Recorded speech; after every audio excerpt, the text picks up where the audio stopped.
eu sou o Daniel. Que bom estar aqui, que bom ver vocês. Casa cheia, graças a Deus e glória a Deus por isso. E estamos aí nessa série, né? Quantos têm sido abençoados aí por essa série? Que bom, amém. Muitas resoluções, né? Uma série muito prática. Domingo passado foi impactante, né? Ouvir. E como Deus, Ele se importa de fato com o que nós comemos, com a nossa cabeça. Ele se importa com aquilo que nós somos por inteiro, porque o Evangelho, ele é integral. Então, por isso, Deus colocou no nosso coração essa série, e aí a gente espera que, de fato, o Espírito possa aí fazer mudanças profundas para que na proclamação o Senhor seja honrado também com aquilo que nós somos diante dEle. Então, muito bom ouvir domingo sobre o templo, né? E 1 Coríntios 10, 31 vai falar sobre isso, né? Que a gente quer comais, bebais ou façais qualquer outra coisa, fazei tudo para a glória de Deus. Esse é o nosso chamado, desde aquilo que é trivial, que é cotidiano, como tomar água, que é mais trivial do que isso. Mas a Bíblia diz, olha, se você for tomar água, tome para a glória de Deus. Então, se você for comer, coma para a glória de Deus. Se você for pensar, pense para a glória de Deus, e por aí vai. Eu quero aqui chamar o Ricardo Marques, né? Pode aplaudir, homem de Deus. Eu sei que tem muita gente aqui que está chegando na IBC. Ricardo é um homem de Deus, ele está aqui desde os primórdios, né? Aquele famoso dinossauro, né? É um cara novo, tem essa aparência jovial, né? Mas é um dinossauro na fé, um homem que nos abençoa e tem nos abençoado ao longo desses anos. Eu quero aqui, tem uma razão especial por isso, nós queremos orar por ele. Ele vai se submeter a uma cirurgia, quarta-feira, é isso, Ricardo? Amanhã ele vai estar se submetendo a uma cirurgia, mas ainda assim, foi convocado para pregar e disse sim, claro, eu vou estar lá. É uma cirurgia um pouco delicada, então nós queremos pedir que a igreja ore, não só por ele hoje, mas também o acompanhe em oração, porque essa cirurgia ela vai ter que ter uma recuperação, e essa recuperação é importante. Então nós cremos que Deus pode agir milagrosamente. Eu creio. Quantos creem aí? Eu creio. Então nós queremos convocar, se você quiser e puder, fica de pé. Você que está em casa também, vamos orar. Eu quero também orar pela Dona Auri, né? Ela também está necessitando das nossas orações. Então, se você puder lembra aí, ora pela Dona Auri. E a gente vai orar pelo Ricardo para que Deus intervenha da maneira dele, do jeito dele. E também para que Deus o use essa noite. Ele vai trazer a palavra para a gente, tá bom? Estende tua mão para cá e vamos orar. Senhor, obrigado, porque nós ouvimos hoje que a tua bondade nos alcança, a tua bondade nos acompanha para sempre. Essa é uma promessa da tua palavra. E nós queremos trazer aqui, Senhor Deus, em oração, essa promessa, para que essa promessa se cumpra aqui também na vida do Ricardo, em meio ao que ele tem passado, ao que ele tem vivido. Obrigado pela consciência de que a tua soberania o tem trazido até aqui, e que o Senhor continue sustentando a sua fé, para que ele seja um testemunho vivo da glória do Senhor. Mas também oramos para que o Senhor intervenha com misericórdia e graça, para que o Senhor conduza, para que o Senhor traga a restauração plena e completa, para a glória do teu nome. Nós cremos na tua intervenção, no teu agir, no teu poder. Tu és Jeová Rafa, o Deus que cura as enfermidades, e nós só temos a ti, Senhor Deus, para clamar. Então ouve o nosso clamor. Clamamos como igreja, Senhor Deus, vem e intervém em nome de Jesus, Senhor Deus, com poder. Nós queremos orar também pela Dona Auri, se ela estiver aqui nos escutando, Senhor, que o Senhor olhe para ela com misericórdia e graça, e haja com poder e cura, para a glória do teu nome. Também abençoa o teu filho, enquanto ele expõe a tua palavra, que vidas possam ser tocadas para a glória do teu nome. Essa é a nossa oração em nome de Jesus, amém, amém. Obrigado.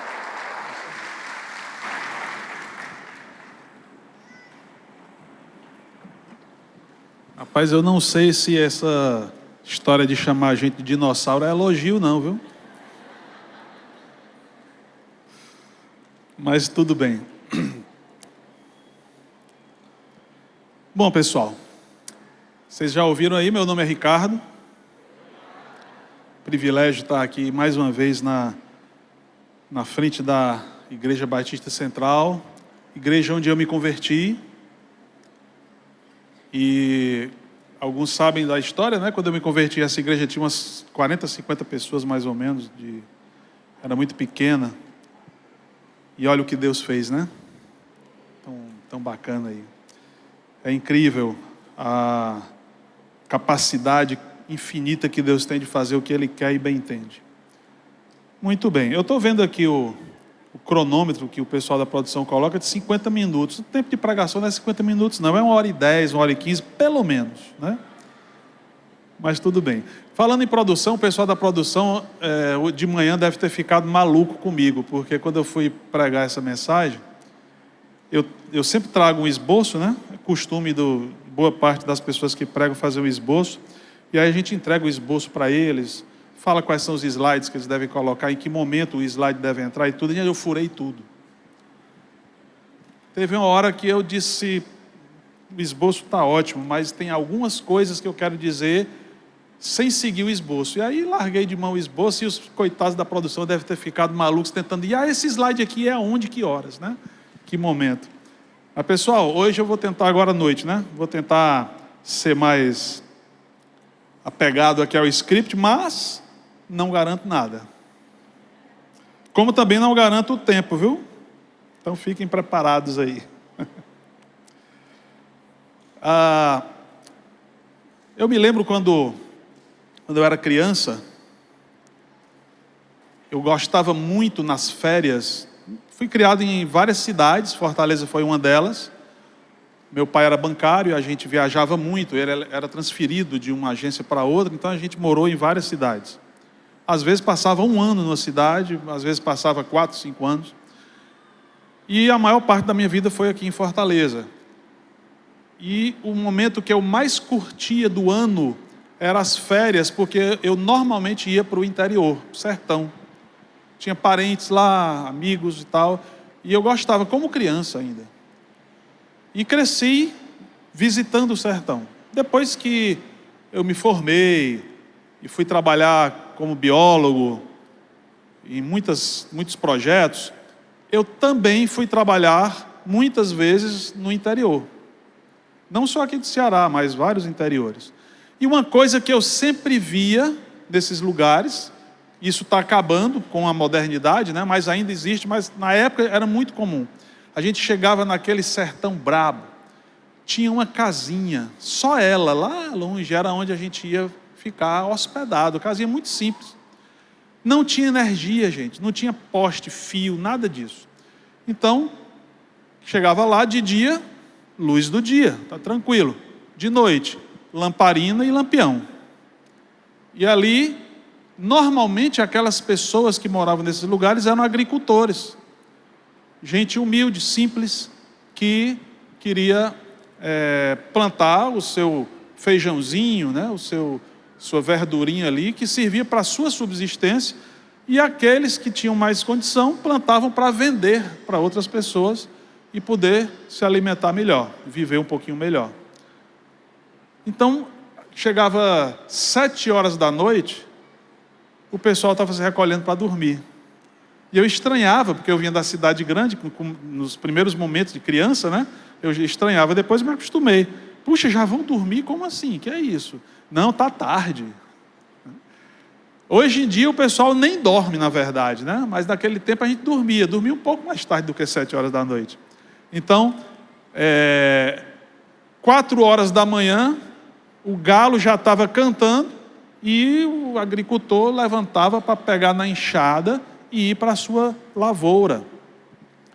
Semear, plantar as suas sementes, plantar a sua comida, cuidar, arar o solo, né? Depois plantar, depois cultivar, colher, era o trabalho de todos os dias, trabalho de agricultor, de semeador. Aí eu pergunto para vocês, se um agricultor desse, um semeador desse, estiver doente, doente do corpo, qualquer doença que você imaginar, do coração, do pé, da barriga, ele vai ter o seu trabalho de semeador seriamente prejudicado. O objetivo daquela lavoura talvez não seja cumprido. Talvez não tenha colheita, porque ele está doente e não vai conseguir trabalhar. Alguns até tentam, né, trabalhar com febre, doentes, mas é pior ainda. E aí, mas se o trabalhador não estiver doente fisicamente, ele estiver doente emocionalmente, imagine o trabalhador angustiado, um semeador desse, um agricultor, perdendo as noites de sono, ele não dorme mais 7 horas e nem acorda às 4, ele emenda. E aí quando o dia amanhece ele precisa trabalhar, mas ele está esgotado porque não dormiu. Por que não dormiu? Preocupado se vai chover, se não vai. Se o chão vai ficar seco, batido e não vai nascer nada, ou se ele vai ter comida depois. Angustiado, ansioso, deprimido, porque o gado morreu, se ele tiver uma vaquinha, a vaquinha está morrendo de sede e de fome, e agora, o que vai ser da minha vida? Será que eu ainda vou conseguir sustentar minha família? Aí entra em depressão, entra em angústia, crises ansiosas. Imagine um agricultor desse jeito. Ele vai conseguir cuidar da lavoura dele? Não. Ele pode tentar, mas ele vai sofrer. A semeadura dele vai sofrer. E talvez não haja a tão esperada colheita. Talvez alguns de vocês conheçam essa realidade. Talvez alguns de vocês venham dessa realidade. Mas mesmo que você não conheça pessoalmente, não venha de uma realidade dessas, todos nós somos capazes de imaginar essa realidade. E, gente, é exatamente isso que acontece conosco. Mas, Ricardo, eu não sou um agricultor desse. Eu não sou um semeador desse. Nós estamos vivendo agora esse período cuidando do semeador. Que semeador é esse que merece cuidado, né? Que está precisando ser cuidado? Por que a igreja faz uma campanha com esse título, cuidando do semeador? Se não tem semeador, vai cuidar de quem? É porque tem semeador. E quem são esses semeadores? Nós. Jesus falou da parábola do semeador, né? Todo mundo conhece. Vai lá, joga a semente, aí uma semente caiu não sei aonde, outra não sei aonde e tal. Todos nós somos semeadores. E como semeadores, nós precisamos ter saúde. Se não tivermos saúde, não conseguimos semear adequadamente. Até podemos pensar que estamos semeando adequadamente, mas estamos nos enganando. Se não tivermos saúde, não estaremos semeando como devemos.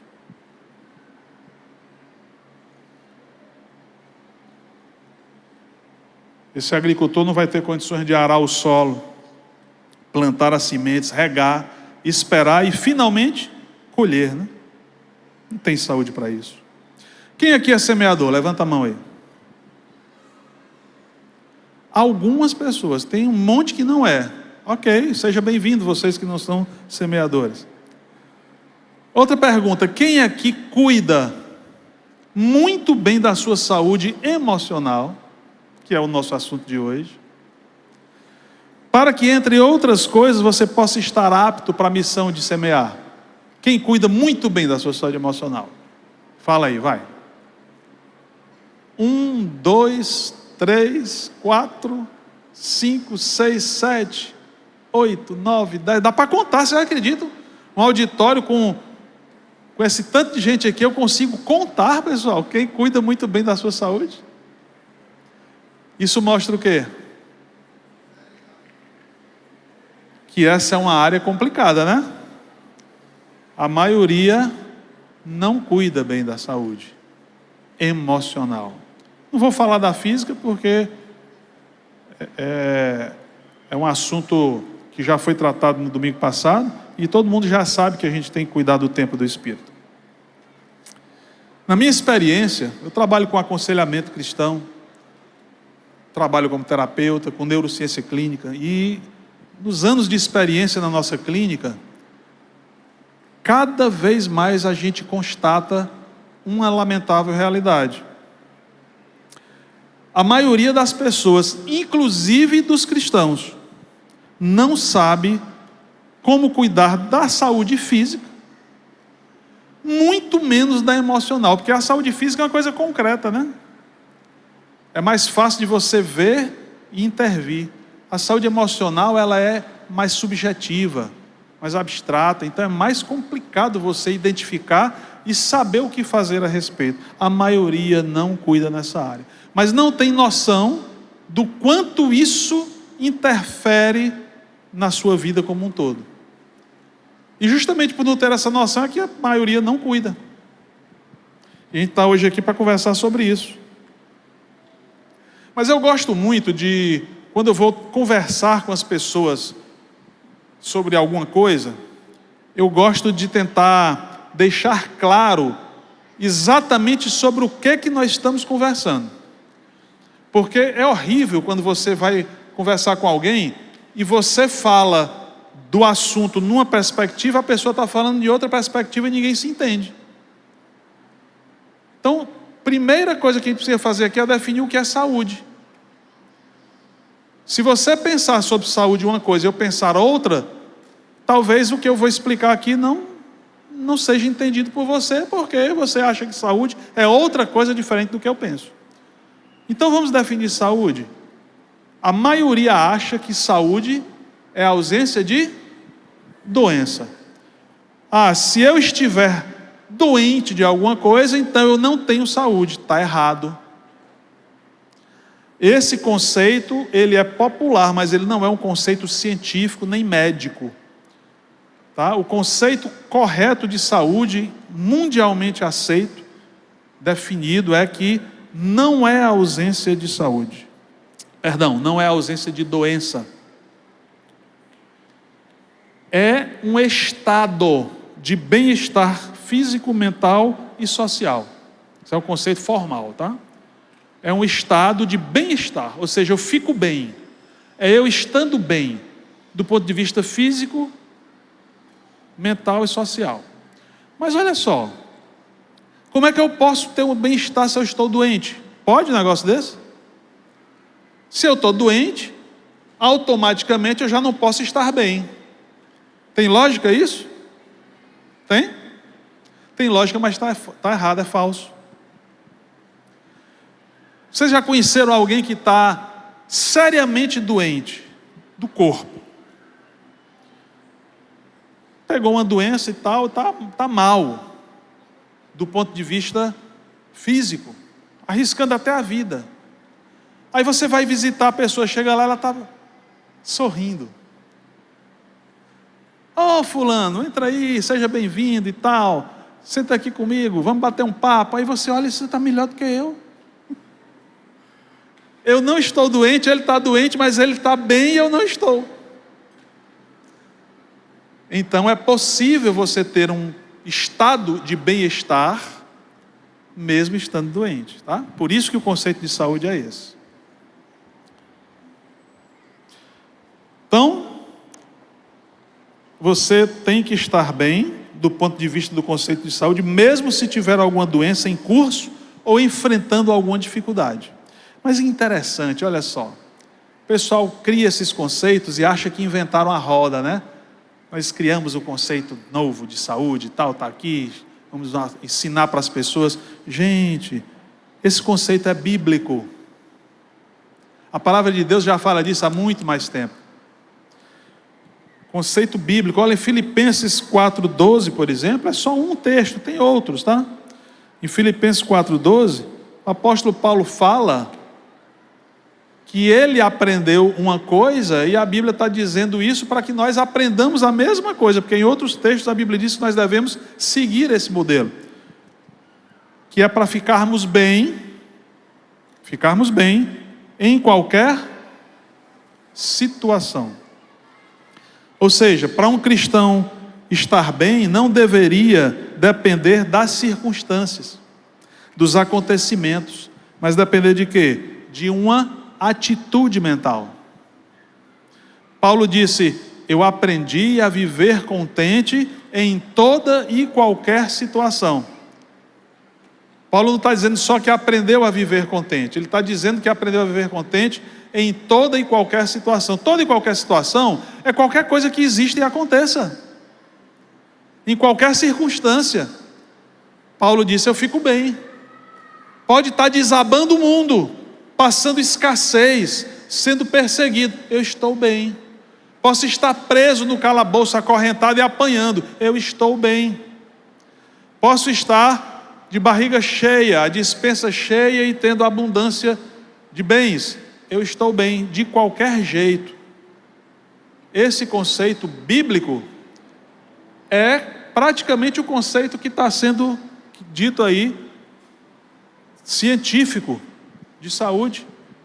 É você estar bem, porque você tem a atitude correta, você desenvolve um estado de bem-estar, mesmo que as coisas ao seu redor não estejam bacanas. Só que a gente tem que aprender a ser assim.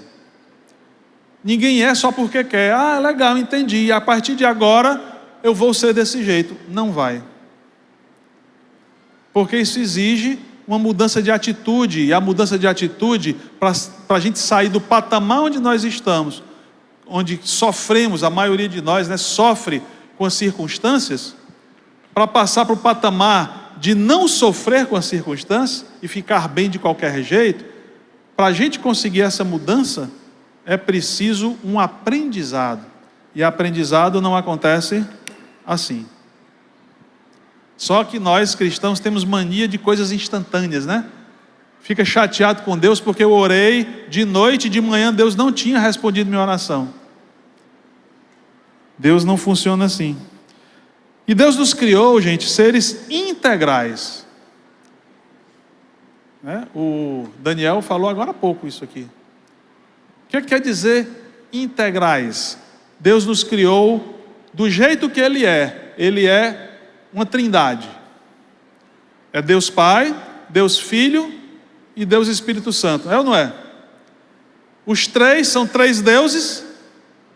Não, os três são o mesmo Deus. São expressões do mesmo Deus. E Deus, quando nos criou, Ele também nos criou com três dimensões. Quais são as três dimensões nossas? Corpo, que é o físico. A alma, que é na filosofia e na Bíblia é o termo usado para a mente, a consciência, e o espírito. Corpo, alma e espírito.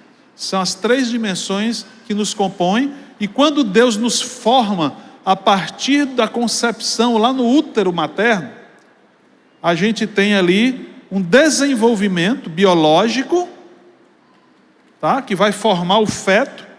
Mas à medida que esse corpo físico vai se formando, nasce, cresce, junto com o desenvolvimento do corpo vai acontecendo a formação da mente, da consciência, que é gradual, né? A mente de um bebê não é igual à mente de uma criança, que não é igual à mente de um adolescente, que não é igual à mente de um jovem, nem de um adulto, nem de um idoso.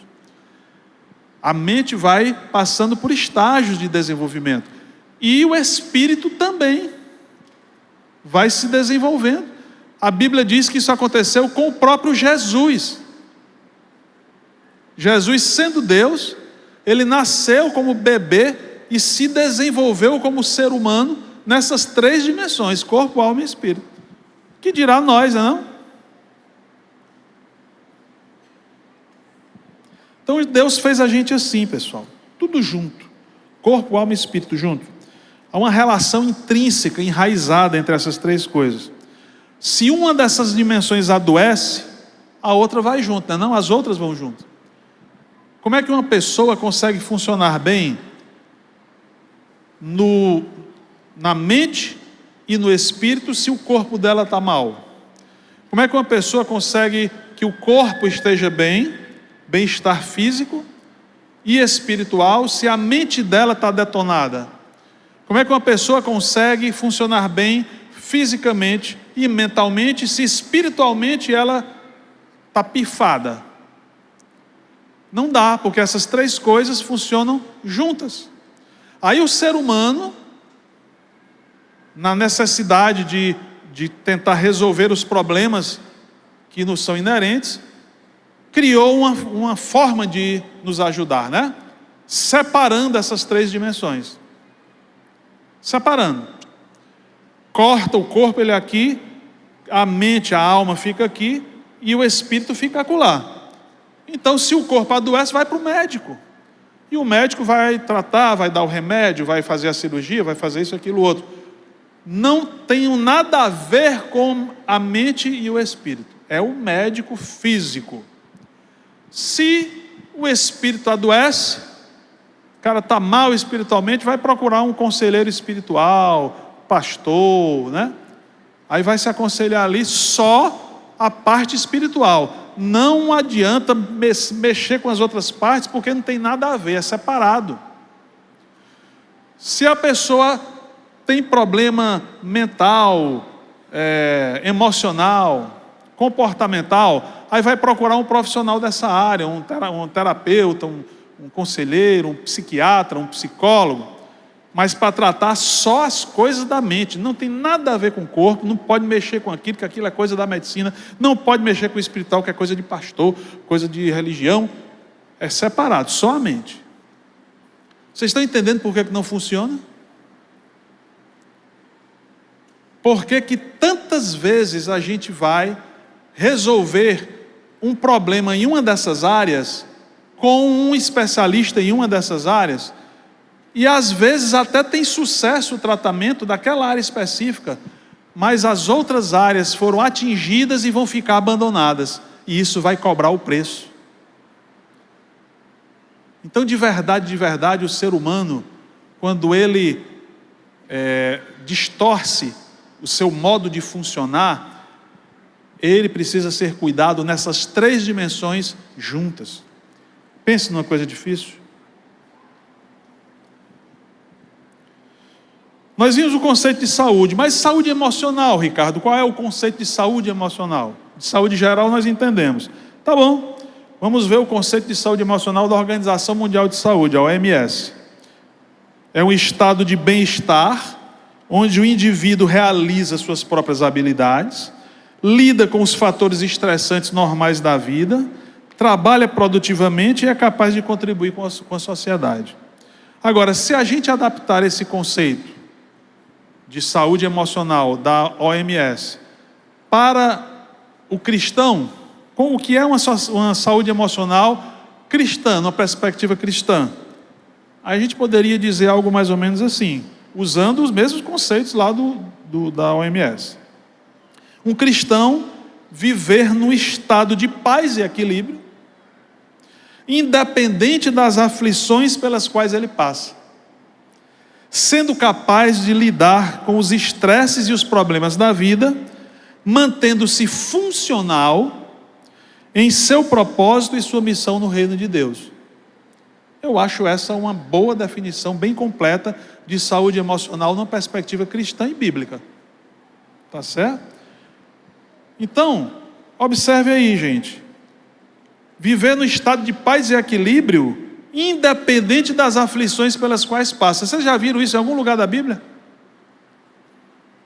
A Bíblia dizendo que a gente precisa viver em paz, mesmo no meio das aflições.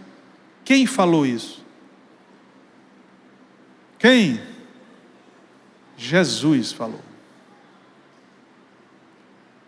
Que Ele não deixava para a gente a paz que o mundo dá. A paz que o mundo dá é: eu me livro das aflições, eu tento varrê-las da minha frente. Quando eu eliminar os meus problemas e as minhas aflições e resolvê-los, aí eu vou ter paz. Essa paz é mentirosa, é a paz do mundo. Por isso que ninguém consegue ter paz fazendo isso. Nunca ninguém consegue resolver todos os problemas para poder ficar em paz. Por isso não tem paz. Jesus disse: a minha paz não é a que o mundo dá, é outra.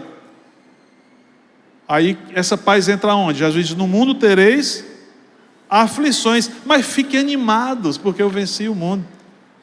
E aí eu deixo para vocês a minha paz, né?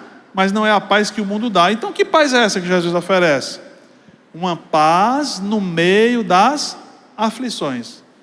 Eita, agora complicou tudo. Porque alguns de vocês podem estar dizendo assim: Ricardo, estou lascado. Porque quando tem aflições, eu não fico em paz. Eu perco a minha paz. Não, eu sei que não tem ninguém aqui desse jeito, certo? Pode ter em outro lugar. Aqui nesse auditório não tem ninguém que quando passa por aflições perde a paz. Tem? Não responda. Não responda. Mas eu posso responder. Muitas vezes na minha vida cristã, eu perdi a paz, fiquei atormentado, angustiado, deprimido, ansioso, com medo, inseguro. Ou seja, perdi a minha paz. Por quê? Porque eu não entendia que Deus nos dá toda a condição de enfrentarmos as aflições. Até as aflições podem continuar e não ser resolvidas, e ainda assim nós termos tranquilidade, paz, serenidade, descanso em Deus. Vocês acreditam nisso?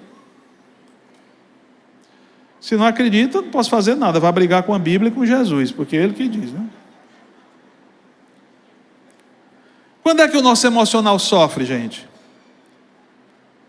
Em 3 situações. Quando o físico não está bem, poderíamos citar vários exemplos aqui, mas não precisa.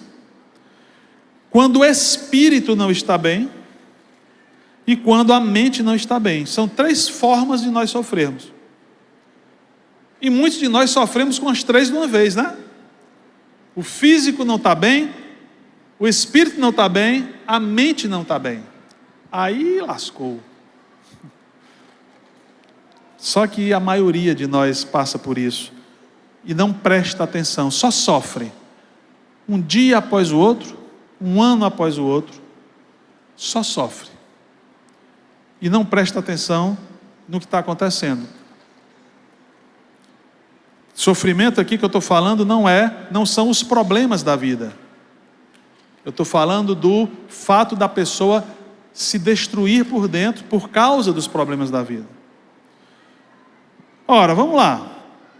Se a mente não está bem, sabe qual é a primeira coisa que acontece? Os pensamentos ficam errados. A mente não está bem, a gente pensa errado.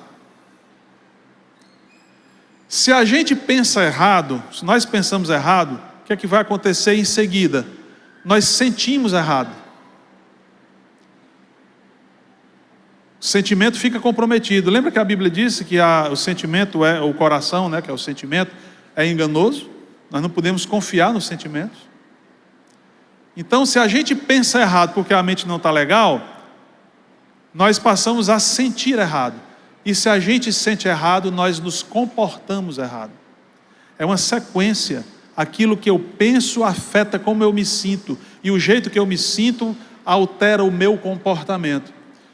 Então, se o meu pensamento não está funcionando bem, porque a minha mente não está legal, mesmo eu sendo um cristão, os meus sentimentos serão ruins também, negativos, e termina com um comportamento ruim. Qual é o maior problema?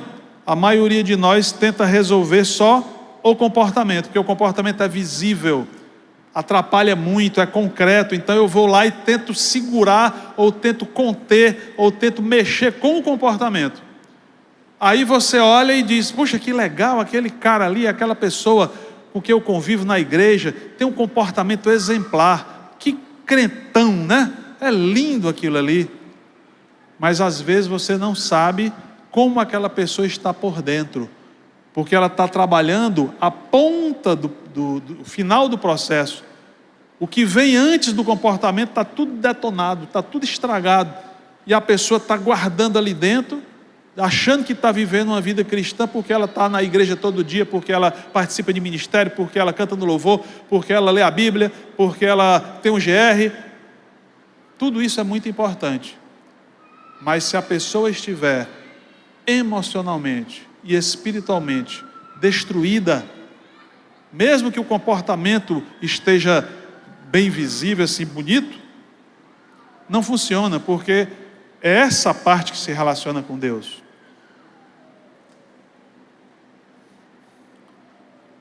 Então, observe que a maior parte do sofrimento emocional reside na nossa forma de pensar.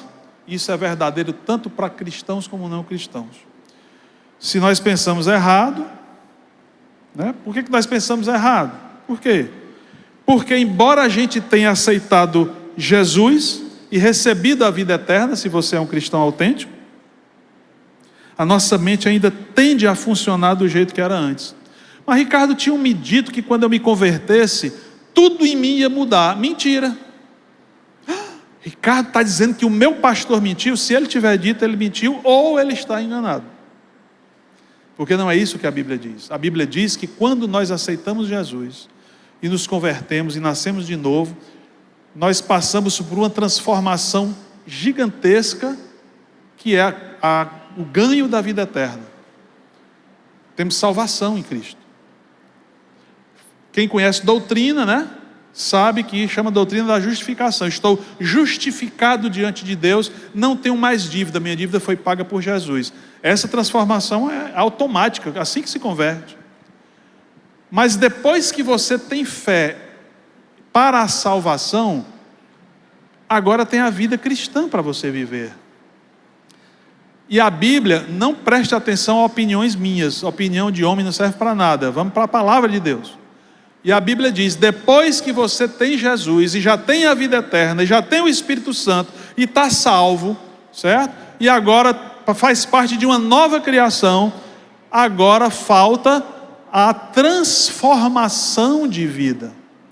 Não é a transformação de condenado para salvo, essa já foi garantida.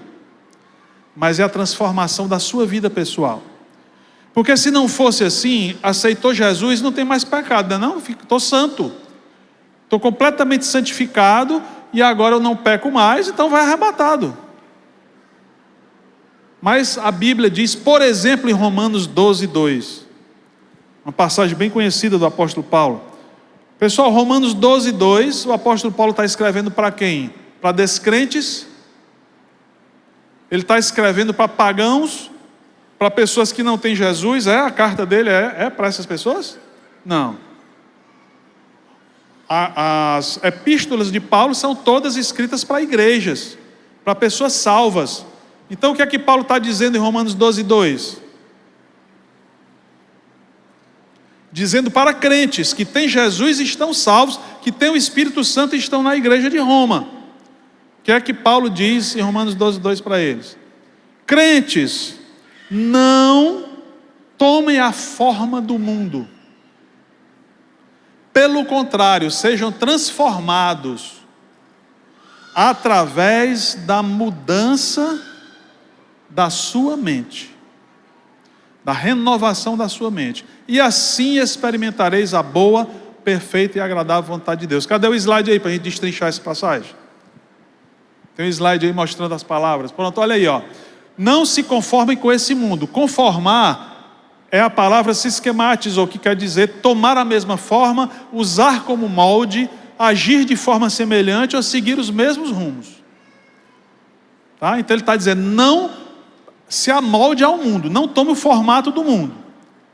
Passa aí, vamos lá. Mas se transformem. Aí transformem é a palavra metamorfo, que quer dizer mudar de forma, transfigurar, viver diferente. Está vendo aí? Ele está dizendo, olha, agora você tem Jesus, não pode mais viver como antes, tem que viver diferente. Sabe o que é que a gente tem visto acontecer tanto nas igrejas? As pessoas hoje, algumas, né? Eu quero Jesus, aceito Jesus, eu quero fazer parte dessa igreja. E continua vivendo como antes. Não, está tudo bem, Jesus não se importa não. Mas ele está dizendo aí, gente, mude a forma de viver, se transforme. E continua, através de quê? Da renovação de sua mente. Aí a gente lê, na renovação, está certo, é a palavra que eu conheço. O que significa renovação? Anakainosis, que quer dizer mudança completa para melhor. Refazer, reajustar, recriar. O quê? Recriar o quê? a mente, que é quer dizer o modo de pensar, o entendimento. Então Paulo está dizendo para os crentes, agora que vocês já se converteram, agora que vocês já têm Jesus e o Espírito Santo, falta uma coisa. Falta vocês mudarem a mente. Tem que desmanchar essa mente que você já tem e fazer outra no lugar. E ele fecha esse texto com uma mensagem magnífica. Ele diz assim: e então, quando você conseguir essa mudança de mente, mesmo já tendo Jesus, só quando você conseguir essa mudança de mente, experimentareis a boa, perfeita e agradável vontade de Deus.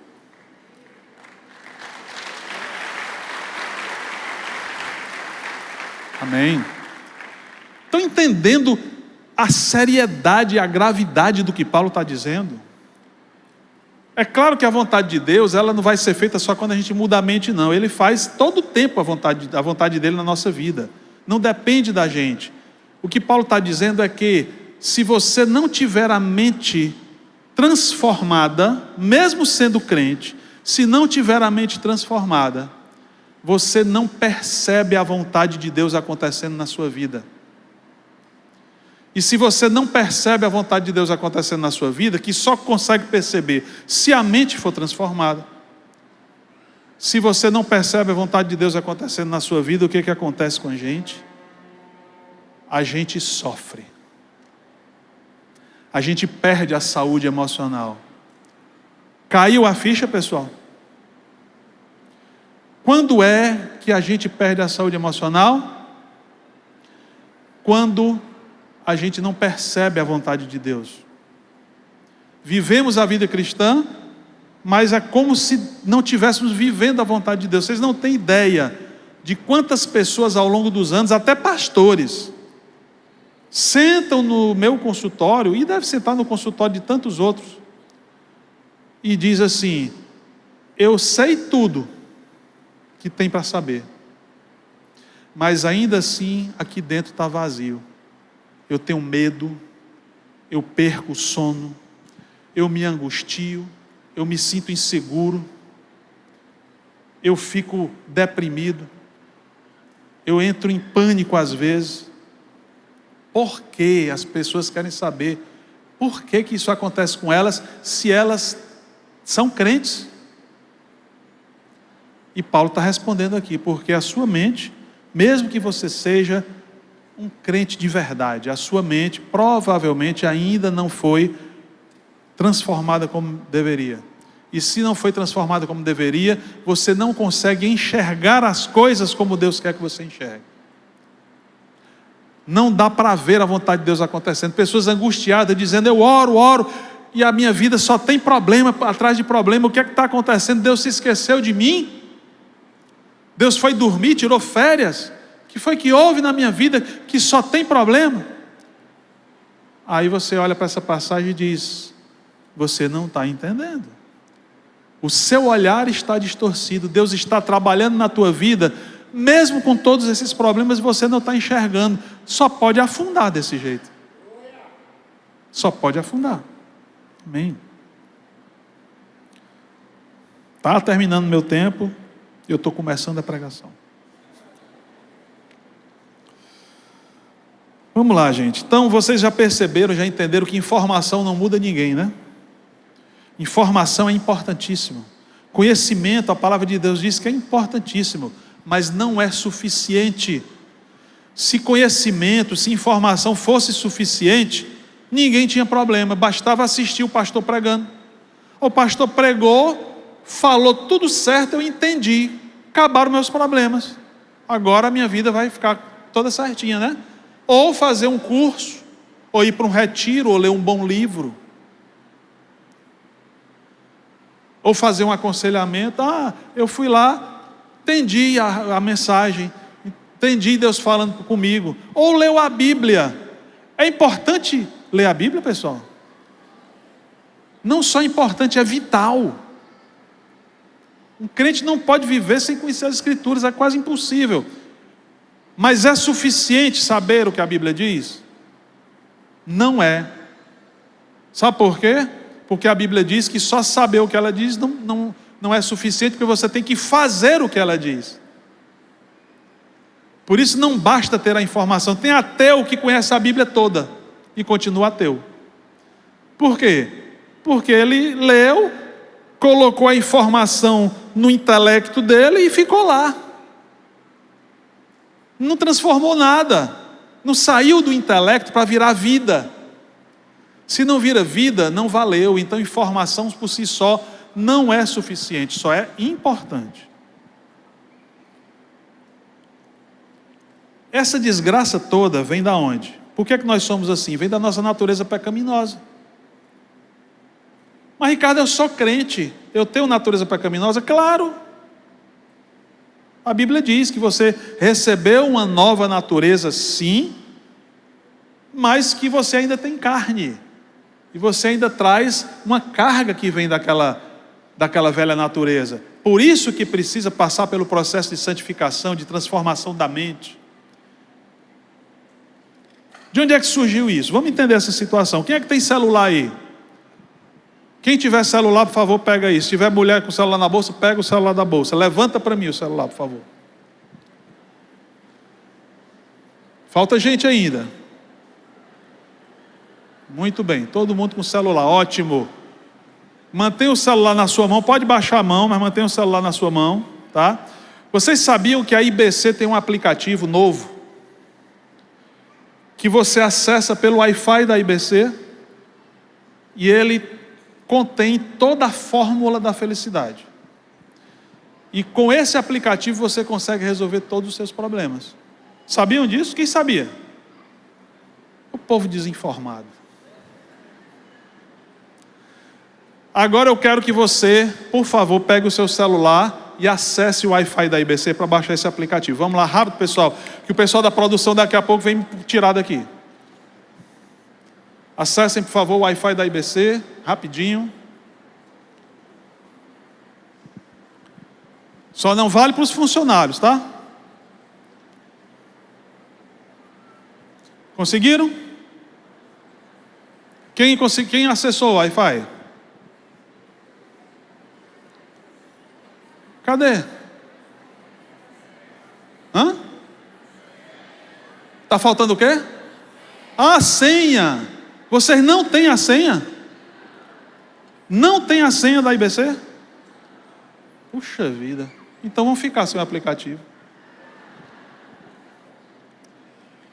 Gente, é exatamente isso que acontece entre nós e Deus. Deus tem a fórmula da felicidade. Na verdade, Ele nos criou 100% felizes. Lá no Éden, o paraíso, era tudo jóia lá. Tudo funcionava perfeito. Nós não precisávamos de coisa nenhuma. Já imaginou, a gente nem tinha que trabalhar. Gente, era incrível. Aí o que é que aconteceu? Nós desconectamos. Nós decidimos nos desconectar do Criador. E quando fizemos isso, perdemos a senha. E ficamos isolados da nossa origem, de como Deus nos fez para ser. Como é que isso aconteceu? Como é que nós nos desconectamos? Vocês sabem da história, pelo menos muitos de vocês sabem, né? Tudo começou com uma coisinha chamada eu. Ego, o eu.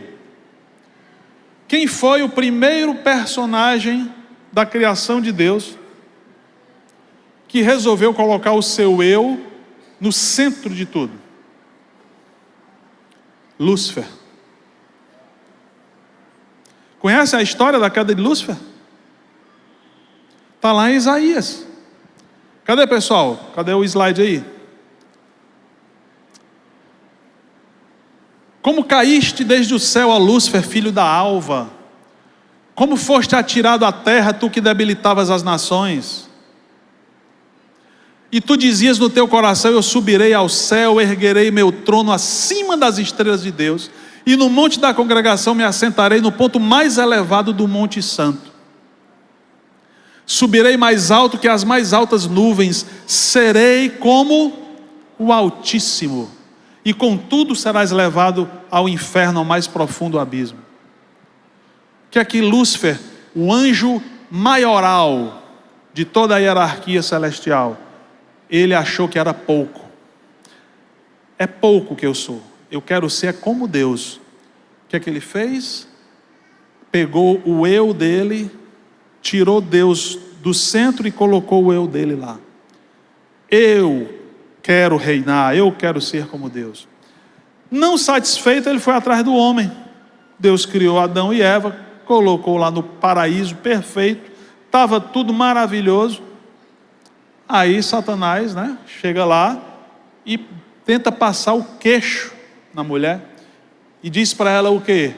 Olha, tem uma passagem aí, Olha, essa história que Deus disse que se vocês comerem desse fruto aí vocês vão morrer, é mentira dele. É o que diz lá em Gênesis. O diabo dizendo para a mulher: é mentira de Deus. Ele está te enganando. Ele diz para você não comer desse fruto, porque ele sabe que se você comer, você será como ele. Pronto. O que foi que aconteceu naquele momento? A mulher olhou para o fruto e disse: ser como Deus, interessante. Eu quero isso. A queda não foi morder o fruto. Morder o fruto foi uma consumação física do ato. A queda aconteceu na hora que o ser humano olhou e disse: eu quero ser como Deus. E aí repetiu o pecado de Lúcifer. É a idolatria do eu. Idolatria é quando você tira Deus do centro e coloca qualquer coisa, inclusive nós mesmos. Foi isso que o homem fez. Foi isso que o ser humano fez. Tirou Deus da sua vida e colocou a si mesmo. Que triste, gente. Essa liberdade de escolha foi muito mal usada. Então, nós escolhemos a nós mesmos, tiramos Deus do centro, colocamos o nosso eu, isso é a idolatria do eu. O eu levou a queda de Lúcifer, levou a queda de Adão e Eva, e o eu se tornou o Deus do ser humano. Quem passou a ser o nosso Deus? Nós mesmos, o eu. Romanos 1:25 diz que trocaram a verdade de Deus pela mentira e adoraram a criatura no lugar do próprio Criador. Então agora era a criatura adorando a criatura.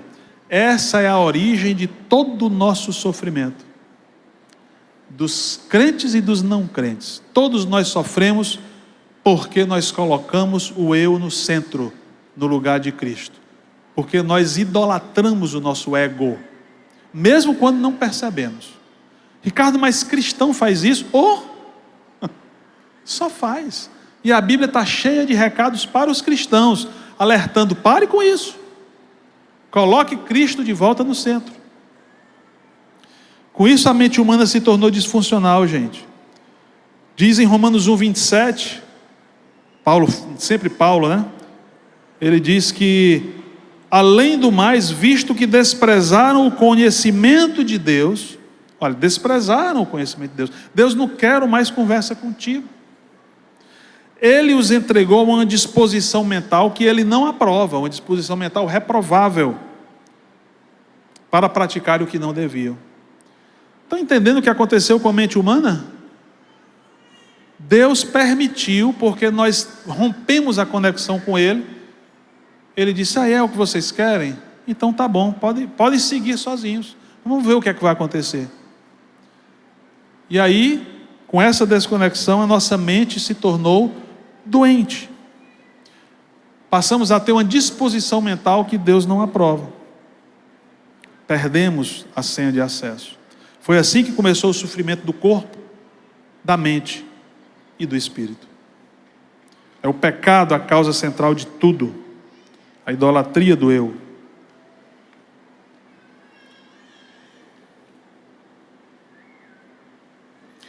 O que é que o diabo... O Ricardo está falando tanto do diabo hoje. Infelizmente é preciso para a gente construir esse raciocínio. O que é que Satanás quer com as pessoas salvas? Ele sabe que os cristãos não podem ir para o inferno, correto? Estou certo? Então Satanás não quer levar cristão para o inferno. Ele sabe que não pode. Então, se ele não pode nos levar para o inferno, por que ele se ocupa tanto com a gente? Quem já leu a Bíblia sabe que Satanás se ocupa 24 horas por dia para tentar atrapalhar a vida dos cristãos. Como foi com profetas e apóstolos, inclusive, né? E com o próprio Jesus. Satanás se ocupava tempo integral em tentar atrapalhar Jesus. Por quê? O que é que Satanás quer com os crentes? Vocês acham que Satanás está preocupado com a igreja cheia como essa aqui? Eu estava vendo essa semana uma reportagem sobre a maior igreja do mundo, é a igreja da Coreia. Centenas, aliás, tem 1 milhão, parece, né, de membros. Satanás não está preocupado com a igreja lotada. Por quê? Porque o que interessa a ele não é se tem muita gente nas igrejas. O que interessa a ele é se essas pessoas estão ou não funcionando. O que Satanás quer comigo e com você que é cristão é que a gente não funcione. Porque se a gente não funcionar, o reino de Deus está comprometido. Porque o reino de Deus é formado de pessoas, não é território, castelos. São pessoas. Se o reino de Deus é formado de pessoas e as pessoas não funcionarem, o reino de Deus para, concordam? Para. Então Satanás, na sua ignorância, acha que pode parar o reino de Deus, tornando os crentes disfuncionais. Não para não, mas prejudica muito os próprios crentes. Como é que ele faz isso? Está lá em Efésios capítulo 6, versículos 10 a 12. Olhe, crentes, quando vocês estiverem lutando na vida, né, contra sangue e carne, quer dizer, luta humana com pessoas, atentem que essa luta não é com pessoas. Não é com pessoas, isso é ilusão. Essa luta é contra principados e potestades. Principados e potestades é o nome que a Bíblia dá para as hierarquias dos demônios no mundo espiritual. Essa luta é contra principados e potestades, contra os dominadores deste mundo tenebroso e contra as forças espirituais do mal nas regiões celestes.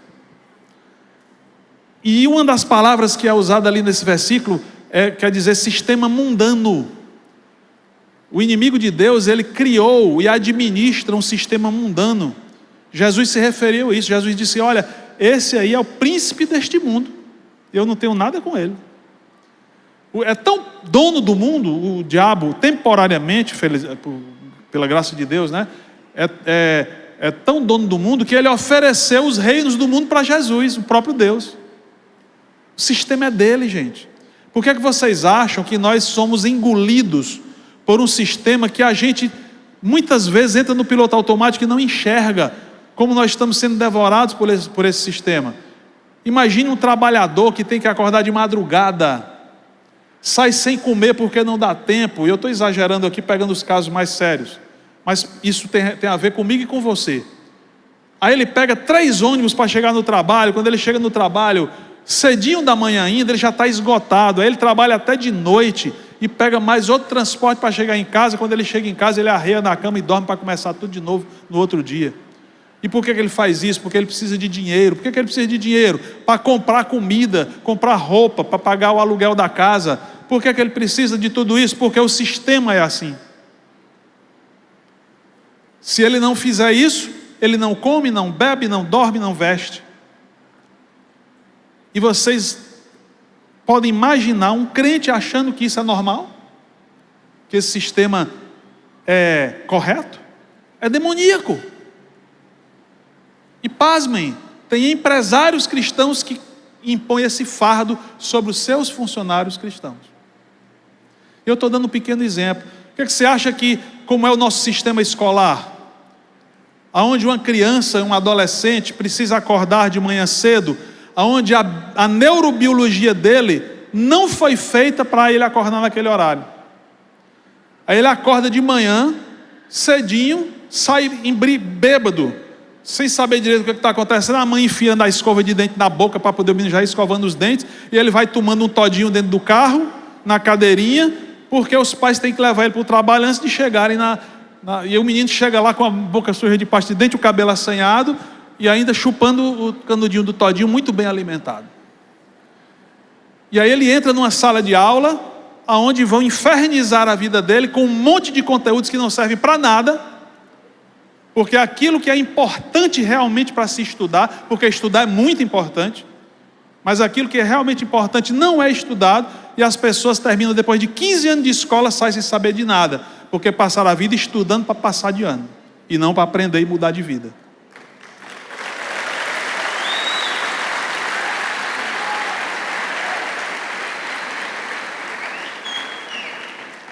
E tem muito mais, produção, aguenta o tranco aí, eu sei que eu não estou nem olhando para o relógio aqui.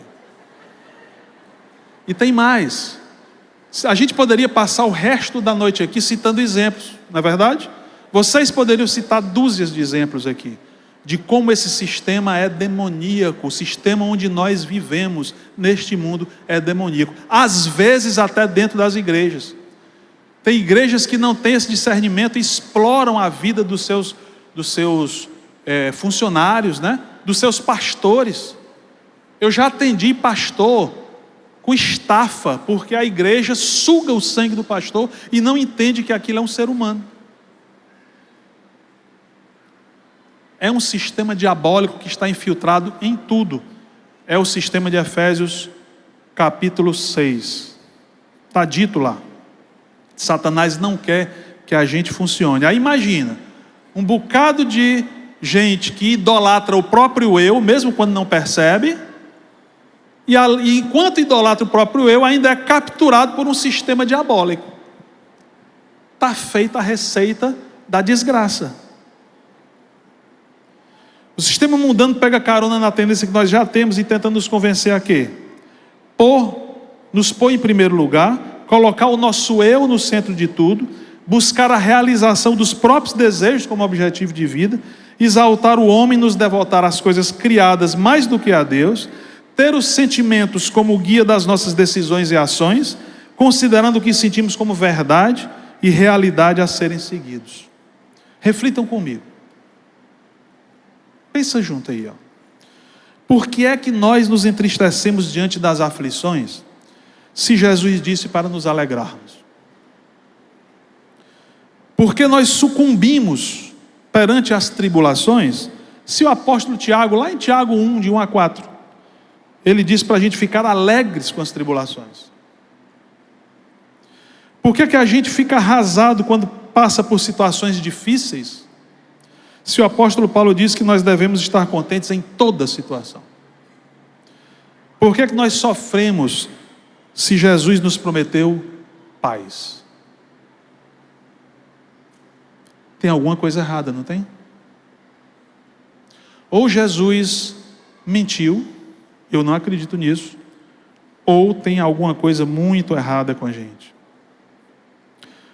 Mas a Bíblia explica, é porque a nossa mente não mudou o suficiente ainda. Como diz lá em Romanos 12:2. Como não mudou o suficiente, nós não percebemos a vontade de Deus acontecendo no meio das aflições. A gente olha para as aflições, mas não vê a vontade de Deus acontecendo nas aflições. Não entende o porquê do sofrimento. C.S. Lewis, não sei quantos aqui conhecem, o autor das Crônicas de Nárnia, como ele ficou mais famoso, né? Mas o grande escritor C.S. Lewis, grande cristão e defensor da fé, ele disse no livro dele, O Problema do Sofrimento, ele diz: o sofrimento é o megafone de Deus. É como a gente escuta Deus falando quando nós estamos surdos para Ele. Deus não gosta do sofrimento, Deus abomina ver os filhos dele sofrendo. Mas às vezes, Ele sabe que por causa da nossa natureza pecaminosa, do fato da gente estar muito centrado no nosso eu, em vez de centrado nele, Ele sabe que precisa nos desestabilizar dá uma mexida na nossa vida, para a gente sair do marasmo e entender o que é que Ele está querendo com a gente. Vocês conhecem alguém que cresce, amadurece e muda quando a vida está toda um mar de rosas, está tudo bonitinho, estagnado? Nós ficamos totalmente estagnados numa situação dessa. A gente só muda quando somos desequilibrados e o sofrimento nos desequilibra. Por isso que a Bíblia ensina que o sofrimento muitas vezes ele é pedagógico para a vida do ser humano. Estamos chegando. Já passou da hora, mas estamos chegando. Eu sei que alguns de vocês talvez tenham vindo aqui buscando, né? No nosso tempo de hoje, o Ricardo vai falar de saúde emocional, então eu imagino que ele vai trazer para a gente aí uma fórmula da felicidade, né? Uma receita para dizer como é que eu posso ter saúde emocional. Lascou-se. Vai se frustrar. Pelo simples fato de que essa receita não existe. Sabe quem tem essa receita, mas ela é falsa? O pessoal da teologia do coaching, teologia da prosperidade, já ouviram? Buzinando no ouvido? Você tem que ter sucesso, cristão. Deus é o rei do ouro e da prata, então você tem que ter sucesso, tem que ser rico, não pode ficar doente e tem que fazer o que tem que fazer para poder... Se tem alguma coisa errada na sua vida, você está em pecado se você não for milionário. Eu já ouvi tanto isso. Isso é heresia. Isso não é bíblico, não vem de Deus. Mas aqui você não vai ouvir isso não.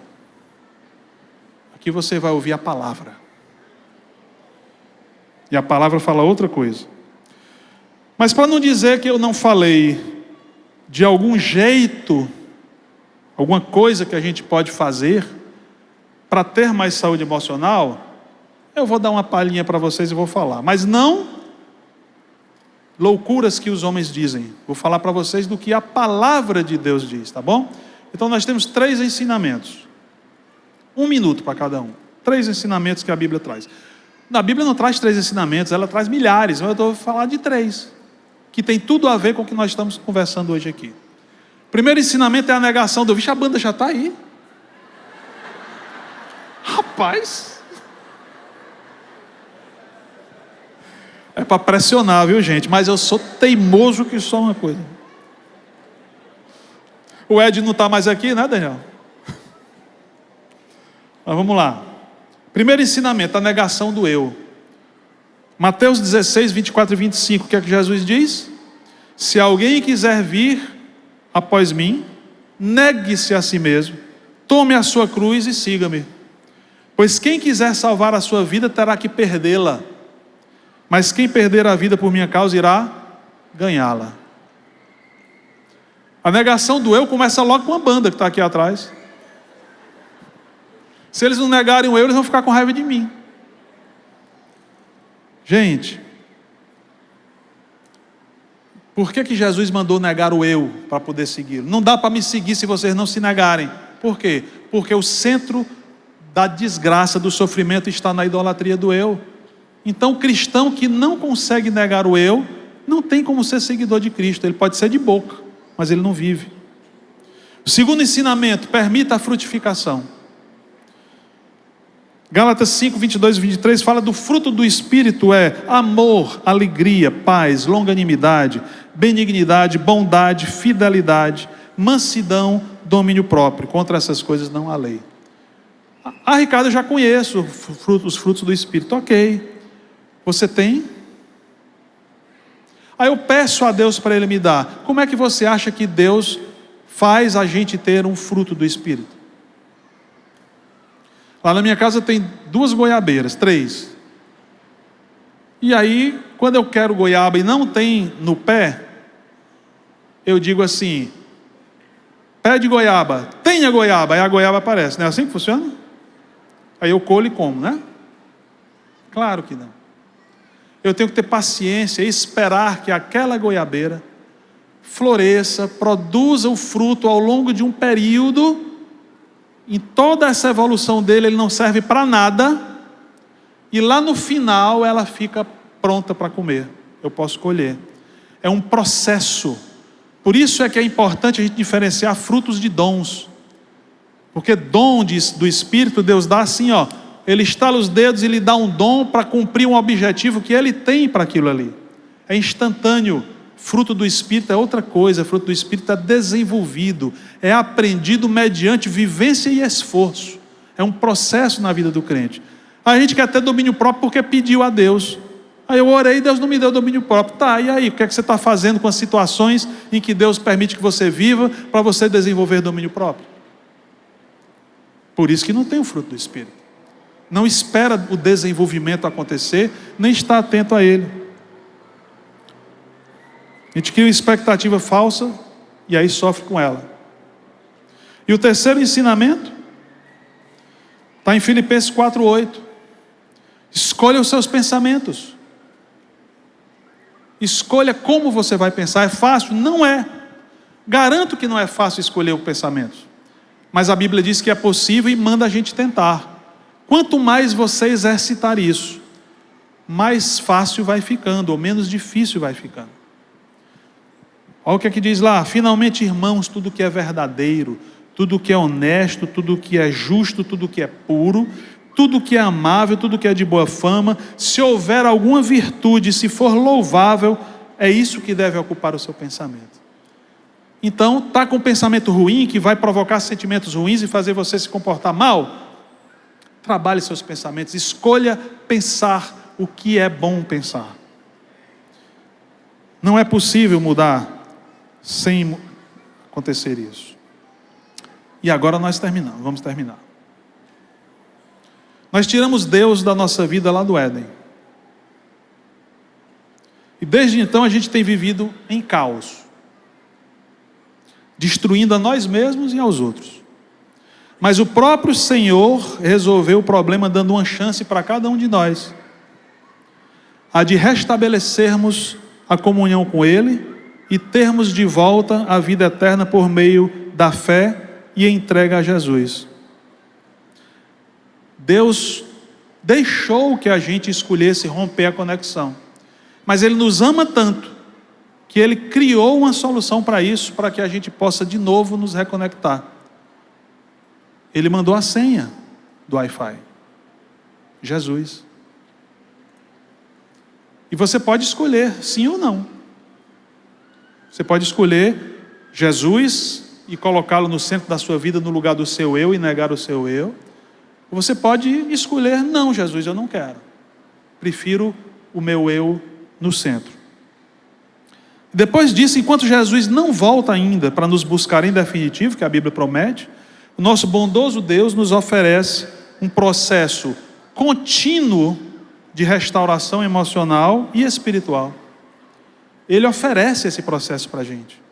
Um processo desafiador e gratificante de frutificação, nos aperfeiçoando nele para a maior e melhor missão de todas, a de sermos semeadores da verdade, semeadores de salvação, de libertação, de restauração, de vida eterna. E eu quero encerrar totalmente com uma pergunta para você. É tempo de semear. E você, está pronto? Que Deus abençoe sua palavra.